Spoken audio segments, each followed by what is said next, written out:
he couldn't understand why splitting steel was not usable anymore. I think there's some people out there who don't read the gem info really, like, or understand it fully. But a line like this, projectiles can no longer return, is basically killing the single target potential. Like, there's no way around it. It's now hard coded as this skill will not do single target damage. You can't work around this. If the skill won't return to projectiles, then it's dead. So I was like, oh, well, what do I play? Because one thing I liked a lot was the ephemeral edge builds, and those got nerfed a lot. Like, it's like a 25% less damage nerf, but maybe the new 40% increased global defenses will help with like getting some of that power back. Nevertheless, you still need a skill that will, instead of splitting steel. And playing on the servers, I think the Settlers League, I think the next best thing is Molten Strike. I hated this skill when I played it though, but I'll tell you what changed this time. Well, I mean, it got a slight nerf. It's okay. I mean, yeah.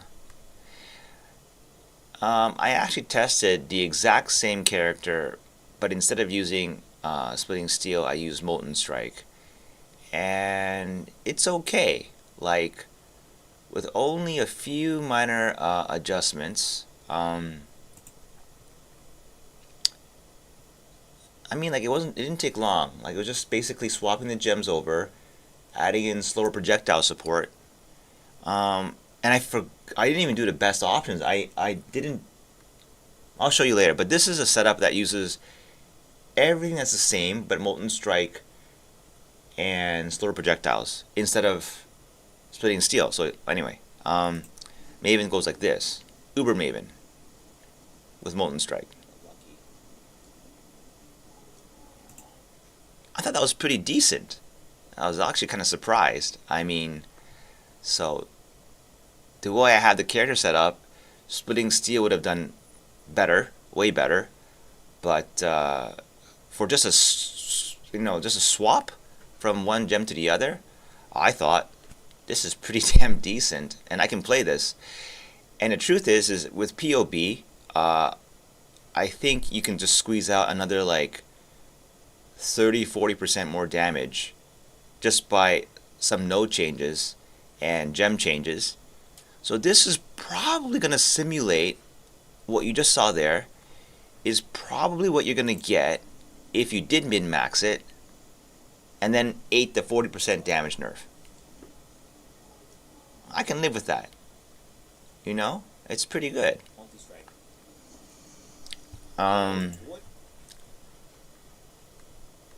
Katarina T17. Again, same thing.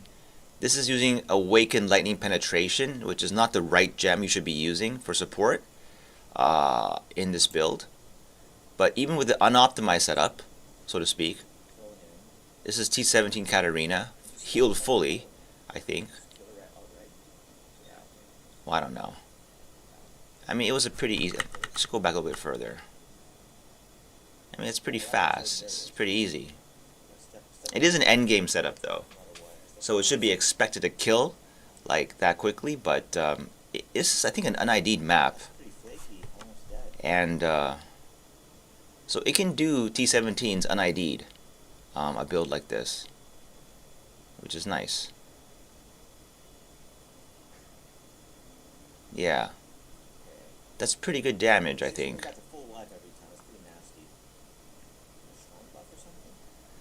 And I also tested it with Valdos.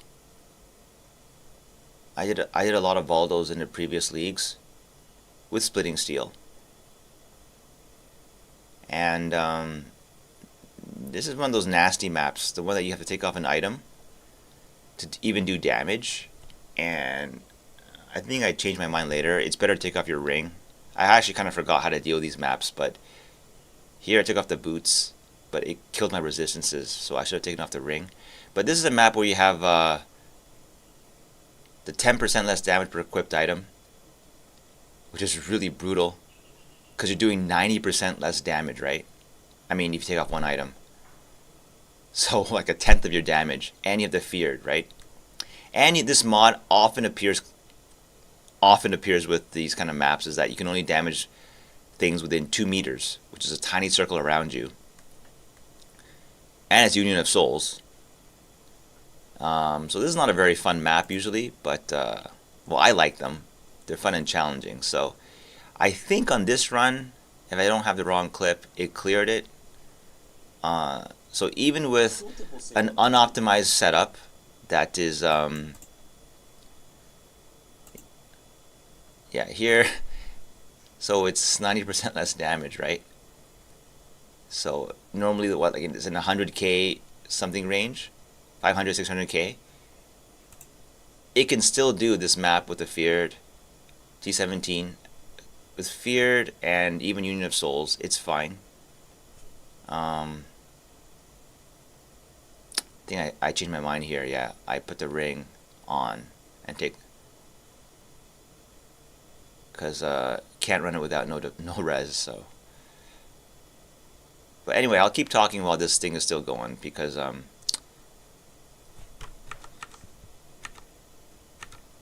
skip ahead there. Doing gear check. Right, I'll let this play. So what's the difference between Molten Strike and Splitting Steel? Honestly, well, if you're doing a map like this, I don't think there's much difference. I mean, you are missing the clear from the projectile shooting out, but there is an attack mastery where you have the strikes dealing, like it hits another target nearby. So if I'm not mistaken, that essentially doubles your DPS when there's more than one target. And on the gloves, I think you can get the implicit for the same thing there, bring that total up to 3 or possibly even 4. So if you have 4 targets, I think you have 4 of these attacks going on. And in these difficult Volos maps, you are hitting you are facing up against multiple targets all the time. So that's a lot of damage. I mean, that could be one advantage Molten Strike has over Splitting Steel, is that you have those, you can't do that with Splitting Steel because it's not a strike. So it would have cleared this twice as fast, because here I have two target strikes. But if you get 4 target strikes, I imagine this to be like potentially up to 4 times, like, well, twice the damage of what you're seeing here in a multi-target situation. So other than that, it plays almost exactly the same, and it felt the same. Like all that was really different was the graphics. So instead of seeing all these projectiles shoot out, you just see like molten balls everywhere. Right. So, you know, Aegis Aurora wasn't touched. I believe the rares and all that give you the ES are the same. So you will hit the same like ES numbers. Now, the thing is, this is a Scion or an Ascendant. It was ported over from Freesia directly. And I think the only nodes I took on the regular tree were defensive nodes and the Trickster's, the Polymath one. So it's basically, I took the block node and endurance charges. You can see there's 3 endurance charges. I took the jug node. So it's really not that big of a deal, right? I mean, you can get this on a gem, enduring composure. But I was just too lazy to do stuff.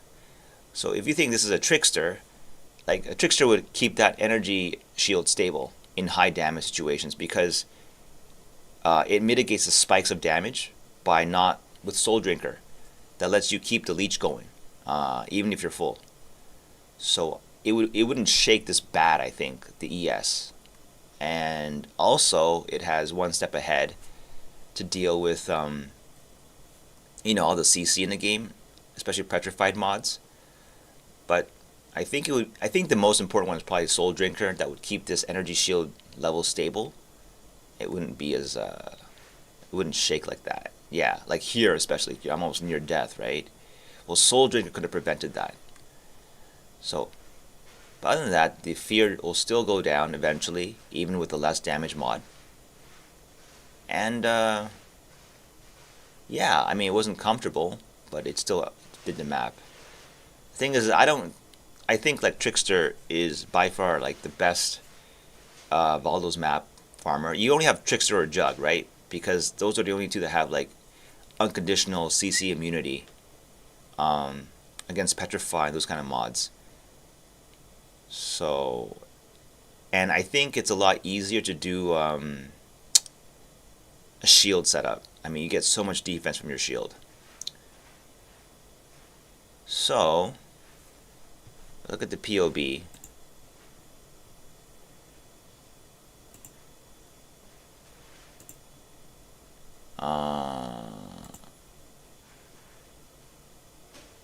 Hold on a second.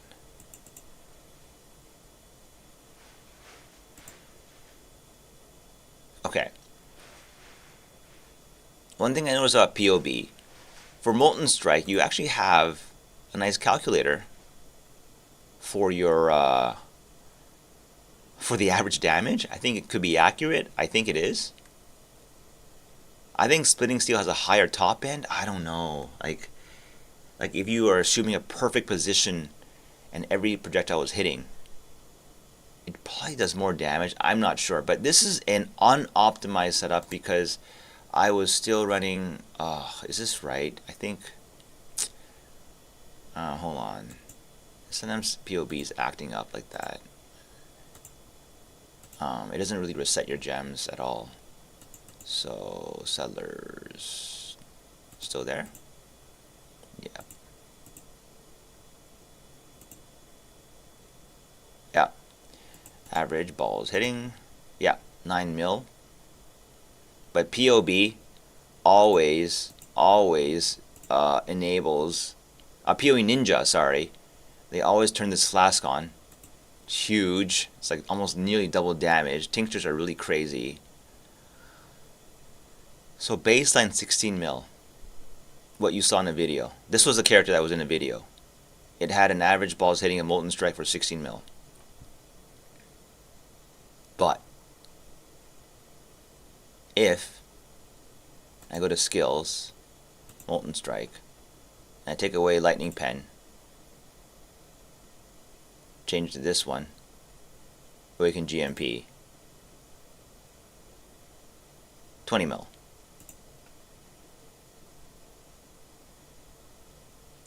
Okay. And then one other thing I want to say is the reason I never liked Lightning Strike or Molten Strike is because I just followed build guides that told me to take Awaken Multi-Strike. It is more damage. A little bit. If you look at the hit DPS, plus 6.5%. Now, why don't I take this? Because it makes you stand in place for a long time. Like, it basically feels like less attack speed, even though it says all this more attack speed and all that shit, or, you know. The thing is, though, you're standing there to hit like 3 times or 4 times, and if you don't hit all the targets, it's either a no damage bonus, like if you don't hit with every strike, anyways, it's conditional more damage, and I don't like the feel of it, so I don't take it. I'd rather sit there and attack more often. I think it's really good for jug builds where you're attacking really fast, so you don't even notice the speed loss. But on a like if you don't run those the undeniable node where you get like a lot of attack speed from accuracy, so you don't have crazy attack speed, and and you have running regular Molten Strike, I think not taking it feels way better. So yeah. So now with that setup, and this one I'm kind of confused, because on the tree, you can get from here quite close to the point blank range. You can get the slower projectiles. If I just take this node and then go for less speed, it goes to 30 mil. I mean, from 16 to 30. I don't know if this is accurate. I looked at this is one mana left's Zenith build. It doesn't take these nodes, even though POB maps it out to be like fucking like 20% more damage. Like what if you do this on his build? That goes to 68 million. But I think, is it because he values the AoE, I don't know. I have no clue. But I don't value AoE so much. I don't know. I want to kill like hard to kill targets faster. So anyway, I mean it's your choice, I guess, right? But theoretically, I mean, wait, no, this is someone else's build. Yeah, I mean 30 million, right?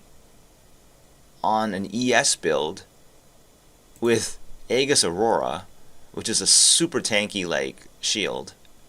That is pretty damn good. To think that what you saw in the vid, if I just made a straight gem swap and added in these nodes, I'd get almost double damage. I had to sacrifice something else though. I have to take some nodes away somewhere else. But I mean, like if I just don't take this cluster, let's say, then 26 mil, right? It's decent. You know, like, damn, that's pretty decent, I think. But yeah, this is an end game setup. You have like, you know, some really good cluster jewels like this. This is a really good one. People run this by default. This is the standard like end game cluster jewel. Yeah, 12 passive, right?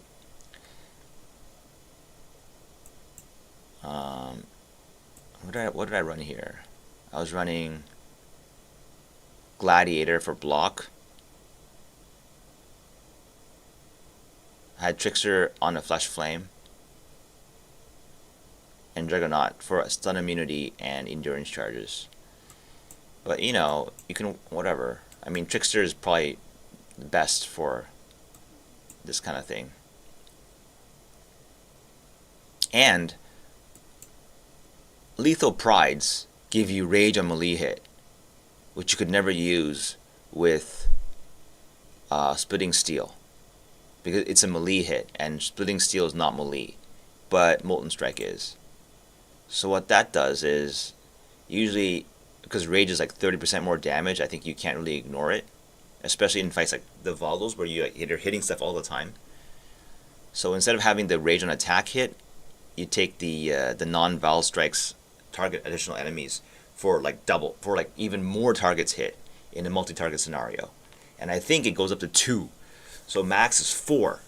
So you can do 4 Molten Strikes in one attack if there's 4 enemies, which I think is insane. Like, that's pretty good. And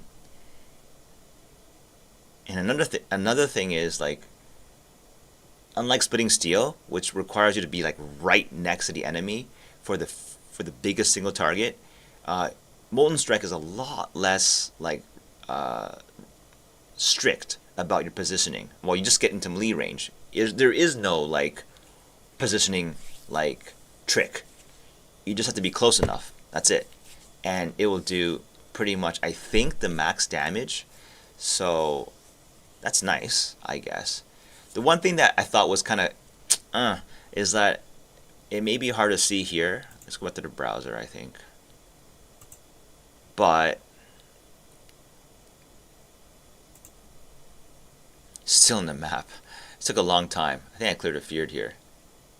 But like the damage that you can't really tell here, but like in a Maven kill, I'm not sure if I go back here. There's a lag between when you start hitting and when the damage starts going down. Probably because the balls take time to travel and come back, which I thought was kind of annoying. But I'm okay with delayed damage. Like, it's a bit of delayed damage. Like, it ramps a little bit and then it goes full blast. So, yeah.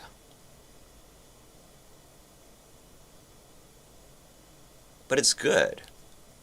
I mean,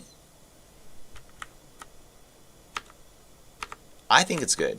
Like, from what I've seen so far in the game, for a Uber Maven kill, like, to kill Maven after you've like located her, so to speak, and not have her port around again and do whatever, I mean, I think that's pretty good. And keeping in mind that's a 16 million, so you can up it by like 50, 60, 70% more damage with the right gems. But then you get the minus 40 for the upcoming nerfs, because the nerfs are what? Ephemeral Edge down 25%, Molten Strike down like 10-15%, and One more. Polymath. Oh, no. Doesn't count because this is a Scion. It already has a nerf polymath. So really it's just a, how much? Like 30% nerf on the damage here. But then you could theoretically get this to have like 50% more. So I mean, like, that's pretty good. It's solid, right? This is solid damage. It's going to be more than this in the upcoming patch with the right setup at endgame. That's pretty good. I'm happy with that. I mean, you know, and like, I think to start, I haven't really figured it out yet, but for a transition, I think Saboteur first is definitely really good. It has that new mini Nimbus node, which I played with as well in Frisia. That node is really good until you get Nimbus, and then it's completely useless. So, but while leveling, not while leveling, I think early end game it comes into like it's really good. I think you could run Molten Strike, you could run a lot of things. You can just pick whatever you want. That and Born in the Shadows is an easy damage reduction node, as well as Bomb Specialist. It's okay. I mean, it's something at least. But endgame definitely want to move to Trickster for the endgame gear. Yeah, right? Because Saboteur was kind of buffed, right? Yeah. Right, the Shrapnel Specialist says a mini Nimbus. This is pretty strong. Before endgame. You get a free, better than returning projectiles support. So, and I ignore this usually. I mean, I don't, depends. Yeah, I mean, I think this could be really good. Instead of Bomb Specialist, if you play crit. I don't like crit in POE1 for whatever reason. I like consistent damage. So, yeah, so it got buffed, huh? And the nerf to Escape Artist, it should have been there in the first place, honestly. So, don't know what to tell you there. I mean, it's not that bad. This hurts a little bit, but okay. In the video you just saw, this is exactly what I had on the character because it's a Scion. Or Ascendant, whatever. So yeah, if there's anyone who wonders how to level a Shadow, I think you gotta follow Jungron's setup. I mean, he had one for like, I think the Gauntlet, where he played Shadow. I thought this is good. This is the kind of leveling you want, because it may be on the safer side, I don't know, but what I remember is when I practice is Cobra Lash. I always get Cobra Lash is really good, and you just follow the tree that he set up, and it's really good. I mean, you do a lot of damage, I feel, and it's not that hard. And you go to Peaconk, I think, or whatever concoction it is. Well, drop your offhand and stuff, right? So I mean, yeah. And thinking of it, like, maybe because I think the concoction skills have a high crit rate, I think. I'm not really sure. Some of this could be good. This one, critical chances lucky, is basically it gets min-maxed at 50% crit. So it bumps that up to 75. So you get like 25 flat crit for one node. With a downside.